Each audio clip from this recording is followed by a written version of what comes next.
L'avevano annunciato e così è stato. La mobilitazione degli studenti trevigiani scesi in piazza per la marcia di Friday for Future ha radunato nel capoluogo della Marca migliaia di studenti che in corteo hanno percorso il centro della città. Circa 6.000, secondo la stima degli organizzatori. Sono arrivati da Montebelluna, Conegliano, Vittorio Veneto, oltre che dagli istituti cittadini. Appuntamento alle 8:30 in via Roma. Il corteo si è snodato per le vie del centro. In piazza dei Signori i ragazzi sono saliti sullo scalone del Palazzo dei 300, dove hanno appeso uno striscione per chiedere alla Regione Veneto la dichiarazione dell'emergenza climatica.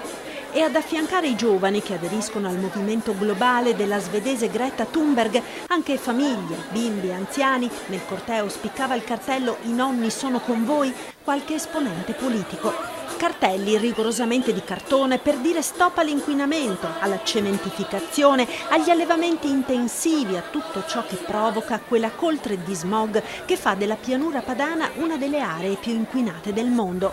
Gli studenti protestano affinché l'emergenza climatica diventi una questione da affrontare subito e non da procrastinare all'infinito, e questo chiedono alla politica. Il corteo, che ha invaso il centro di Treviso, ha creato parecchi disagi alla viabilità, con code lungo il PUT e mezzi rimasti bloccati in attesa che passasse il colorato serpentone di ragazzi. C'è stato anche qualche momento di tensione in via Cornarotta, quando il conducente di un furgone rimasto bloccato ha inveito contro gli studenti cercando di passare. Tutto si è risolto con l'intervento della polizia.